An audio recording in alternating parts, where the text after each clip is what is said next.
Lo tenemos en línea a Juan Grabois. Juan, buen día, ¿cómo estás? Acá Ari Jala te saluda. ¿Cómo te va, Ari? ¿Cómo andás? Bueno, ¿podés contarnos un poco de esto que publicaste en tus redes? ¿Qué encontraron? Mira, los vecinos del barrio de Las Flores, que son los que están enfrente del depósito de Martelli, que tienen el olfato muy agudo, porque tienen mucha necesidad, se empezaron a dar cuenta de que seguía habiendo un montón de cosas que estaban deteriorándose. Y entraron a ver y lo que encontraron es lo que se ve en las imágenes, es decir, palomas cagando arriba de la comida, un montón de mochilas útiles escolares. A ver, los pibes del primer año del secundario de la provincia de Buenos Aires empiezan las clases mañana. Claro. El resto, el lunes que viene. Bueno, no estaban preparadas esas mochilas para repartirse. Y es decir, de nuevo, la misma historia, se repite la historia.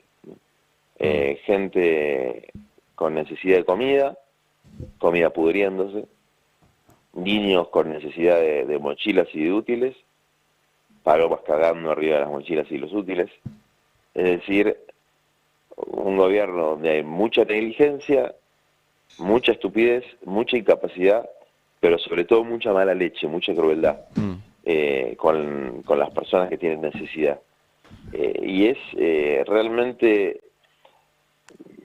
frustrante que, habiendo ido a la justicia, desde aquella primera denuncia que hicimos, donde fue tan importante tu trabajo periodístico, de las 5.000 toneladas, que finalmente se repartieron, que finalmente se logró incorporar comedores dentro del programa Alimentar Comunidad, se logró algún tipo de restitución de, vamos a decir, un pedazo muy pequeño de lo que es la asistencia, que en última instancia es lo que garantiza mantener alguna cohesión social en los barrios para que no sean un colador por donde pasa el narcotráfico, las adicciones y la delincuencia. Sí. Porque después es fácil golpearse el pecho y hablar de la sangre derramada, pero si la frula puede recorrer todo el país sin que un gendarme la detenga, y si los pibes y las pibas no tienen espacio de contención, no esperemos un jardín de rosas. Juan, te hago una pregunta, porque esto, como bien decís, viene hace rato. Vos la primera denuncia de que no recibían comida la hiciste en febrero del año pasado, porque desde diciembre no recibían. Nosotros en mayo encontramos esa comida en los comedores y ahora vuelven a encontrar. En este año y monedas, aparte de esos 5 millones de kilos que encontramos y finalmente los repartieron, ¿el gobierno compró más y repartió más comida o se cortó ahí? Se habilitaron algunas, lo que se llaman bocas de Alimentar Comunidad, todo porque lo ganamos en el juicio, no es porque lo hicieran de buena voluntad.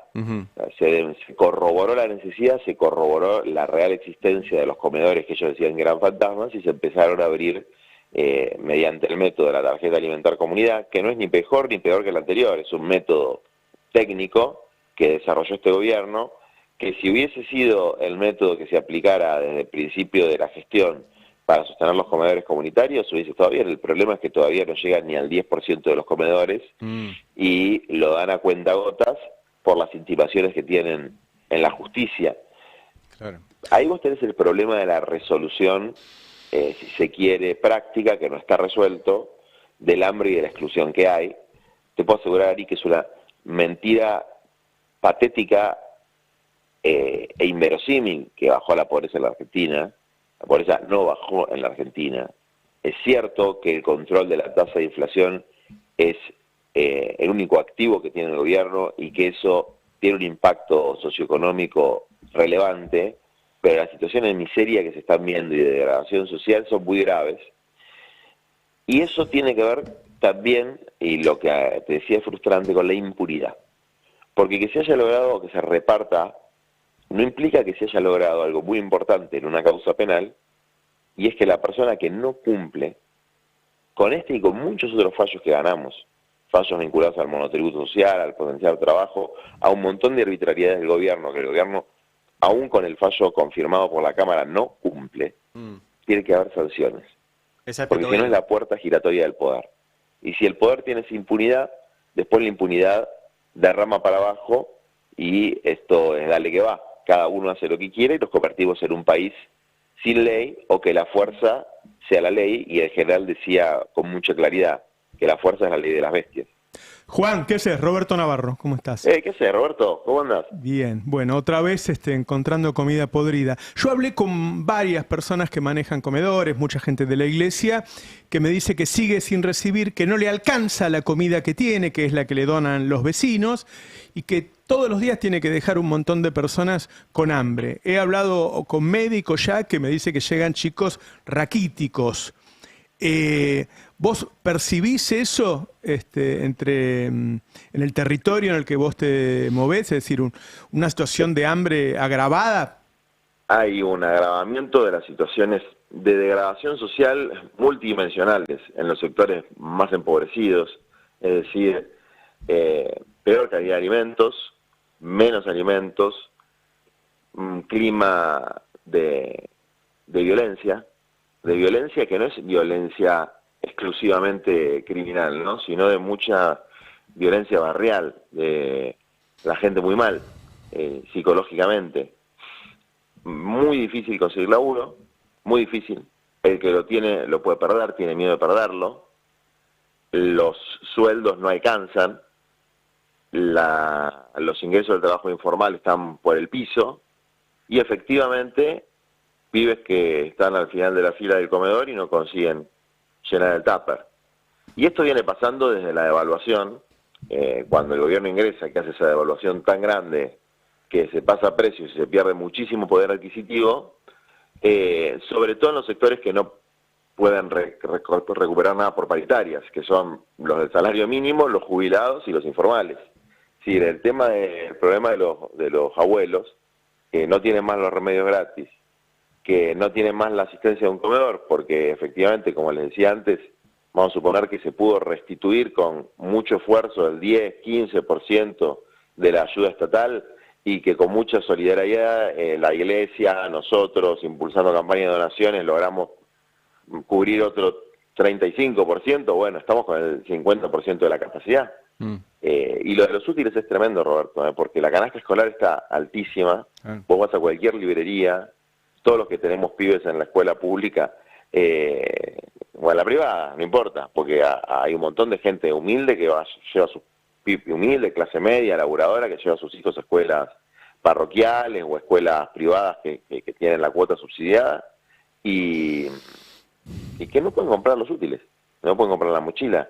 Y la verdad es que ver ahí útiles y mochilas tirados como si fueran esas hogueras, viste, que hacía Savonarola, que en las películas de libros que les tiraban nafta y se prendían fuego, estaban en una situación parecida a eso. O todas ahí amuchadas, ya deteriorándose, algunas rotas, con las palomas cagando encima. Tenemos más videos que tenemos que primero los analice el juez Casanello, que yo no tengo nada que decir de él, ni bueno ni malo. Pero la verdad me parece que son un poco lentos, ¿no? Cuando tienen que tomar decisiones que atañen al poder, en general el poder judicial, es un poco lento. Es un poco lento tomándola, nos pasó también en el contencioso administrativo, le dan mucha vuelta a cosas que son muy evidentes, y acá hay un incumplimiento de los deberes funcionarios absolutamente evidente. Hay una reiterancia, como tanto les gusta decir a ellos, de un incumplimiento sistemático y propio de gente que tiene un desprecio profundo por la Constitución y por las leyes, y ese desprecio queda impune.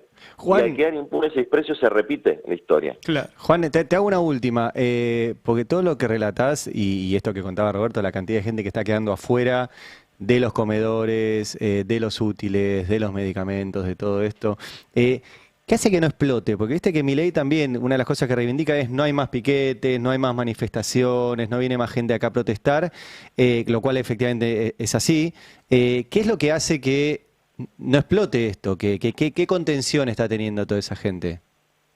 Hay dos factores, pero hay un tema que me parece muy importante tener en cuenta. ¿Viste, Ari, que dicen, como festejando, que echaron a 50.000 personas, 60.000, 70.000, festejan los despidos? Sí. Y la verdad que nadie debería enorgullecerse de dejar sin laburo a otro. Del mismo modo festejan que no haya manifestaciones. Esa no es una actitud democrática. Que el pueblo se pueda manifestar es muy bueno, es parte de la democracia.